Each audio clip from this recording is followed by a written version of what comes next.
Welcome to what is probably going to be a very abridged episode of this show. We are just going to be getting through the end of the season recruiting. As you can see, we got several guys leaving this team, but nobody really that big. Well, I shouldn't say nobody.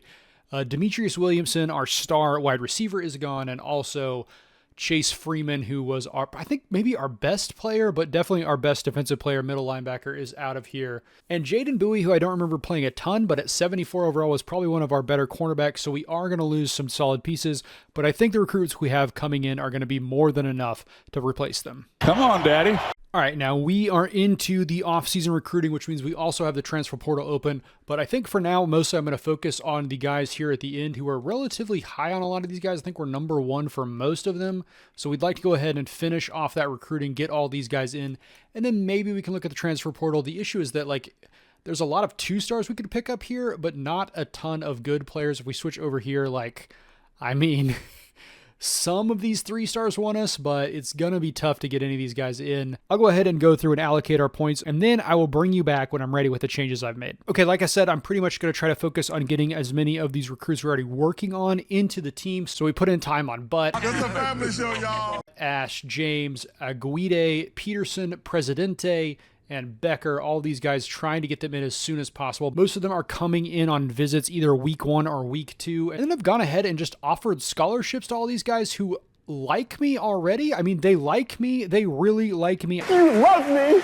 You really love me. I don't know why, but I don't think we're going to get a ton of them to sign. We're just going to hope for the best with them. And for now, we're just going to jump to week 2 to see who we can add. Excuse me, real quick. I do have to show you the draft results. As you can see, none of our guys got drafted. So unfortunately, we're not going to get any bonuses for top classes, but hopefully that could come in the next couple years. Okay, we did not get any signees in this week, which is not great, but we got a couple of guys. At least we're in their top 3, so hopefully that's good news for us. We haven't really done much to try to sign these guys, so just getting up there without doing anything is probably a good look. Let's go ahead and check our recruits. I mean, we haven't lost anybody, right? So that is big. I don't know if I have any. Oh, I do have hours. Oh, I have hours to spend. Wow. Okay, that's good. So we're still number 1 for all of these guys, but we probably want to put in even more points to try to make sure these things happen. Again, I got to go ahead and set all this stuff up. It's not very exciting, so I will just bring you in when we get to the start of the next week. All right, there we go. We have signed our first, I believe, 4-star recruit. He is him. Peterson, Toby is on the team. That is huge. A great first step in this recruiting class. Did we get anyone else? We did not, but we got a ton of guys that we are number 1 on their list, so that is huge. We're continuing to move up. I would love to see guys like Butts. I mean, we're going to be, we're coming up really hard against Arkansas there, but hopefully we can make it happen. No one's offered Coombs. Looking okay on Wilson, but probably not going to happen. Looks like Tulane and Marshall are trying to push on Jericho. Who? Ellis going to be tough to sign. And then we're doing very well here on Jericho. But again, this is just going to be a bunch of me resetting the team. We don't have a ton of hours to work with this time, so it's not going to be super exciting. I will see you at the start of next week. All right, no big signings there during that week, but hopefully we can make some of these guys finally sign up with us because, I mean, we're number 1 for so many of these guys. Not everybody, but almost all of these guys I'm number 1 with. Hopefully one of them will finally sign with us. I don't have a ton of points to work with yet. Again, we're probably just going to go ahead and get rid of Carney, actually, because he is very much going with Liberty at this point. But yeah, we just got to make some moves and hope we can make some stuff happen. I will see you at the start of next week. We are finally here at the final week of transfer season. Hopefully we're going to get more than just this one recruit because we've been very high on lots of guys. Hopefully they sign with somebody. I mean, at some point they have to, right? Alex Butt, though, has signed with us. That gives us a nice defensive tackle to add to the rotation. We've also got Jimmy James, a great middle linebacker. Defense is looking very stout right now, which we love to see.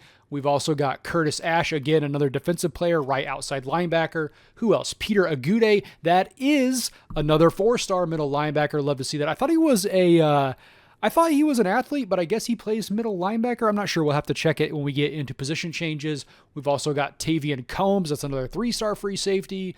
Jericho Washington Jr., a cornerback. I mean, this defense is looking nasty. Jay Crawford, another cornerback. Tackett Curtis, another middle linebacker.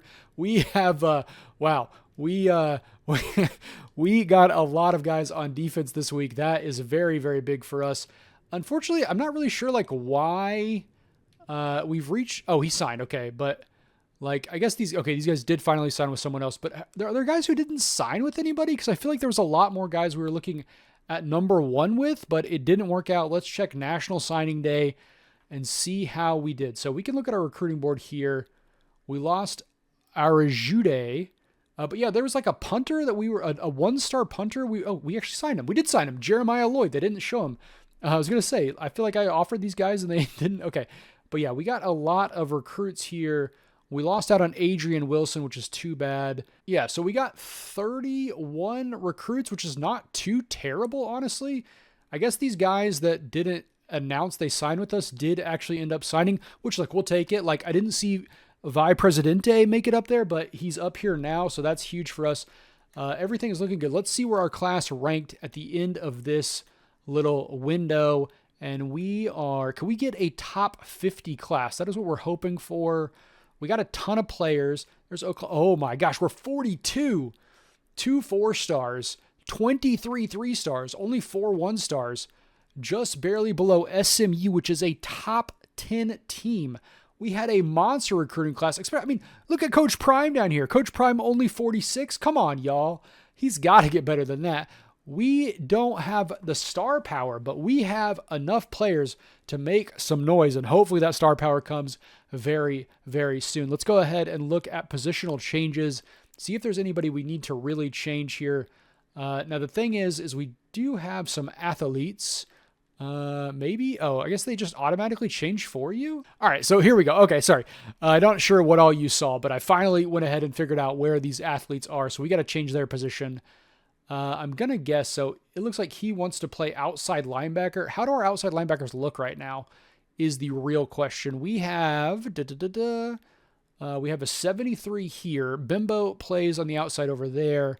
And on the other side, oh, okay, Baron Hobson, who I think might be a new player, is on the team. We'd love to see that. It's weird there's not just an athlete like thing that it just says like, oh yeah, this guy's an athlete. So we are going to go ahead and put Peter Agude on the right side outside linebacker to take opposite side of Bimbo Coles. Okay, this is a bit of a strange one. He can play pretty well as either a right end or a strong safety, which is strange to me, but whatever. We will put him as our strong safety. We don't have a ton of those, it looks like. But yeah, definitely, as you can see here, it looks like the defense is going to be the strength of our team. I mean, most of our top players are defense except for Matthew York, the punter. But yes, I think that things are looking very good. These guys are freaky. All right, so we are here at off-season training now. I don't think freshmen train with us, so don't expect to see any of those guys up here. But look at this 2-headed monster we have. We have Iron Mike, and we got Strickland at running back, and that's going to be huge for us. Foreman is stepping up into that spot that Williamson left at wide receiver. We have Noah Collins Jr. playing solid at cornerback. I mean, look at this cornerback duo. 77, 76. That's huge. And then another 76 with DeMarvin Holland. Team is looking relatively solid, especially this right side of the offensive line, 83 and 87. We're going to have to see what it looks like when we add in the freshmen. So let's go ahead and jump there now. Before we jump into the roster, I just wanted to show you the custom conferences. I'm not going to make any changes, but as you can see here, we are 79 overall across the board. So looking pretty much the same as the rest of our conference. So looking pretty, I mean, okay, James Madison and Old Dominion, maybe not quite up to snuff, but yeah, definitely looking like we should be a solid contender here in the Sun Belt. We'll probably spend at least one more season here before we move on. Let's go ahead and see what the team looks like. So here we go. We are finally at the depth chart. We're going to go through this relatively quickly, but I did want to show you the players to look for in this season. So David DePaul is going to be our starting quarterback this year. He is a senior. He's holding down the fort for Neil Dalton, who I would rather see in the position because he is a scrambler, which is what I want to get. This is definitely going to be a position I target in recruiting this year. Would love to get someone in the 70s to already go ahead and start. Maybe even supplant Dalton in his first year, but we'll just have to see what we can bring in. And then you already know the tale of the tape here at running back. We got a lot of studs. The problem is 3 of these guys are seniors, so we're going to need to look for a replacement in this year's recruiting class. Wide receivers, like I said, Foreman is going to be the star. Little CJ Peaks here at the bottom might not be too bad. We did stash him last year. Hopefully he's okay. And then Scooter Page, of course, has been a great great slot receiver for us. I don't see any reason he won't continue to do so. And then I actually like Javon Moore. That speed is going to be a difference maker, so hopefully we can get him involved early and often. Over at tight end, we're also going to have to look here at recruiting, but we do have McLaughler for another year, and Gunderson is slowly climbing up the board, which that is really good to see. Also, Kalen Franklin is apparently 91 overall at tight end, so maybe I should have transitioned him, but hopefully he's going to help us out way more on the offensive line. Speaking of that offensive line, Kalen Franklin is the best player on the team, I believe. We are going to look to have to address his position a little bit in recruiting, but he should be able to hold it down for at least a season. I actually spoke too soon. DeMarcus Perkins is also 83 overall, so the right side of the line is going to be a big boon for us this season, which is good to know considering we have two 80 overall running backs. Center is not quite as good. We have two young guys. Hopefully one of them can separate themselves, but Keon Robinson and Grant Huff are definitely not up to snuff with those other two guys we just looked at. It gets a little bit better at right guard. We brought in Jarrito as a transfer. He is looking very good, although very slow. I might honestly be a little faster than this guy. What the heck are you talking about? Right tackle again, looking relatively solid. We got Monty, who's going to be hopefully trained up into a good player, but Kramer is holding it down for now. 72 overall, not terrible. And now we get to our ends. On the left side, we have Kobe Garland, who's pretty solid, but not the speediest. And at right end, we have Nick Forsyth, who again is not the fastest, but great agility from this guy.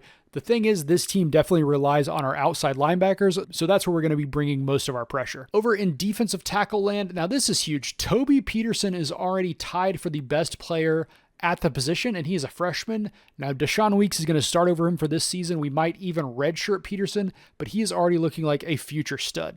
Oh, that's a big load! At left outside linebacker, another future and present stud, Agude, is already our best right outside linebacker as a freshman. 88 speed, 89 acceleration. This guy is going to be a terror after a few years of development. At MLB, we got Curtis and Van Claiborne. Losing Freeman was unfortunate, but I think these guys can fill in pretty well. And at right outside linebacker, we have the man, the myth, the legend, Bimbo Coles, aka Taj, is here, and he's going to continue to dominate during his senior season. Cornerback has quickly become a position of strength for us. We have 1, 2, 3, 4, 5, 6, 7, 8 guys, 71 or above. We don't have any standout dudes, but our secondary is full of solid players. And at free safety, Tavion Coombs is going to come in for a season with us. 79 overall, should be a star. Unfortunately, my boy Blue is only 71 overall, and he's going to be quickly passed, I think, by Jimmy James. Now, the thing is I could move Malik Moon over, which maybe I will do that. I'll look at the cornerback situation. We might have to move one of these guys over to strong safety because we have so much depth at that position. Kicker is going to be George Lincoln III. He's not great, but look, the good news is we have him for a long time because he's a redshirt freshman. Meanwhile, our punter, Matthew York, is 78 overall, and then this guy Jeremiah Lloyd, who I just signed with spending nothing on him, is 51 overall, so he's probably not long for this world. All right, and now that you know all of the players, although we'll definitely get to know them more in depth as we get through this year's save, I wanted to go ahead and show you the schedule before we get out of here. As you can see, I have gone ahead and loaded us up with some big players. Now, a lot of these games are going to be on the road because I want to see the stadiums, right? I want to see the stadiums I like, so we're going to go ahead and go into Florida, see what the swamp looks like. Then I'm going to go into, this is where I went to school, Oklahoma State, so we got to go see what Boone Pickens Stadium looked like. We're going to play FCS East, and then we got a bunch of games against Sunbelt teams. Most of these are pretty winnable. I mean, I'm hoping to come out of this with 4 or 5 wins before we head into Notre Dame, and then we end our season with a relatively winnable slate, right? I think we can win 3 out of these 4, hopefully. But yeah, the goal this year is to be over 500, make a bowl, and potentially challenge for a Sun Bowl championship. I'm going to go ahead and drop you off here, and we'll get into it in the next video where we start off the season with our first 4 games. So I will see you later. Hope you enjoyed. Goodbye.